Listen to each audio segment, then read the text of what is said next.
నిన్న కడపలో X deputy CM Amjad బాషా గారు విజయవాడలో డాక్టర్ అంబేద్కర్ విగ్రహాన్ని ధ్వంసం చేశారని ఒక పెద్ద ఎత్తున నిరసన కార్యక్రమం చేశారు. అంబేద్కర్ విగ్రహం కడపలో మీరు 5 సంవత్సరాలు డిప్యూటీ సీఎం అయి ఆంధ్రప్రదేశ్కి మీరు ఏం నేర్చుకున్నారు అనేది ప్రజలకి ఇప్పటి వరకు ఏం అర్థం కాలేదు. ఎందుకంటే మీరు దృష్టి ప్రచారం చేయడం,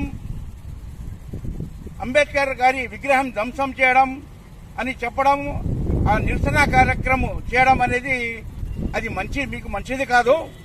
ఎందుకంటే ఆంధ్రప్రదేశ్ ప్రజలకైతే ఏమి, రాష్ట్ర ప్రజలైతే ఏమి, ఒక ఎక్స్ డిప్యూటీ సీఎం మాట్లాడతారు అంటే ఆయన మాటకు విలువ ఉంటుంది.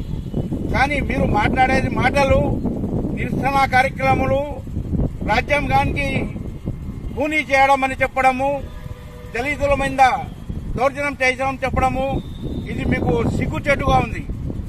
జగన్మోహన్ రెడ్డి ఎలక్షన్ అయిపోయినాక 151 సీట్లు ప్రజలు ఇచ్చారు.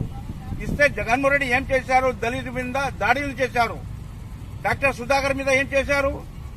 ఆయన నో స్పీచ్ కావాలా అని అడిగితే ఆయనకు మెంటల్ చేసి రోడ్డు మీద తీసుకుని వచ్చి ఆయనకు చంపడం జరిగింది. అదేవిధంగా దళితులకి డోర్ డెలివరీ ఇచ్చారు. ఎంత దారుణంగా అంటే అంత దారుణంగా ఆంధ్రప్రదేశ్కి జగన్మోహన్ రెడ్డి అయితే, మీరు అయితే ఏమి, మీ మినిస్టర్లు అయితే ఏమి చేసి ఈరోజు ఎటువంటి ఒక్క అక్షరం కూడా ఇలా దాదాసాహెబ్ అంబేద్కర్ గారికి ఒక అక్షరం కూడా పోలేదు. మీరు కడపలో వచ్చేసి ధ్వంసం చేశారు, చేయడం అనేది సిగ్గుచేటు. మీకు ఇట్లాంటి దుర్ప్రచారం చేస్తే బాగుండదని హెచ్చరిస్తున్నాను. కార్యకర్తలు కూడా మీకు నమ్మే పరిస్థితులు లేదు. వచ్చే కాలంలో ఇప్పుడు పోయినా ఆంధ్రప్రదేశ్ ప్రజలు మీకు 11 సీట్లు వచ్చాయి. మళ్ళా వచ్చే ఎలక్షన్లో 10 కాదు 0 అవుతాయి.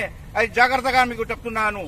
ఎందుకంటే ఈ దుష్ట ప్రచారాలతో ప్రజల్లో ఏ విధంగా పోతుంది అంటే, అరే నిజంగానే అది 125 అడుగుల విగ్రహాన్ని విజయవాడలో ధ్వంసం చేశారంట. ఎవరైనా కానీ నమ్మే పరిస్థితికి లేదు. అయినా కానీ నేను ఈ రోజు విజయవాడకి వచ్చి దాదాపు అంబేద్కర్ గారి విగ్రహానికి చూసి ఈ వాయిస్ ఇస్తున్నాను. మీరు జాగ్రత్తగా ఉండండి. ఇట్లాంటి దురప్రచారం చేస్తే రాబోయే రోజుల్లో బాగుండదు. మళ్ళీ చంద్రబాబు మీద మీరు చేయడం అనేది, పైన వేయడం కార్యకర్తలు చేశారు అనేది మీకు సిగ్గు లేదు. మీకు చంద్రబాబు అభివృద్ధి కార్యక్రమంలో పోతున్నారు, మీకు తెలుసు. ఆయన పైన మీరు ఇట్లాంటి దురప్రచారం చేసి ఆయన మచ్చలు తేవాలని అనుకుంటున్నారు అని కాని పరిస్థితి. ఎందుకంటే ప్రజలు మీకు తోసేసినారు, పక్కనే తోసేసినారు. 151 నుంచి 11 ఇచ్చారు. కానీ మధ్యలో 5 ఉండేది తీసి పారేశారు. మీరు ఏం చేయలేరు. ఇట్లాంటి ఏదైనా కానీ ఉంటే మీరు అభివృద్ధికి సహకరించండి. చంద్రబాబుకు ఇట్లా కాదు అట్లా చేయాలని చెప్పండి. ఇట్లాంటి పత్తు దావాలు చెప్పి మీరు చేసే పనులకు వచ్చే రోజుల్లో చాలా బాధాకరమైన రోజులు వస్తాయి. మీకు ఇబ్బంది వస్తుందని చెప్తున్నారు.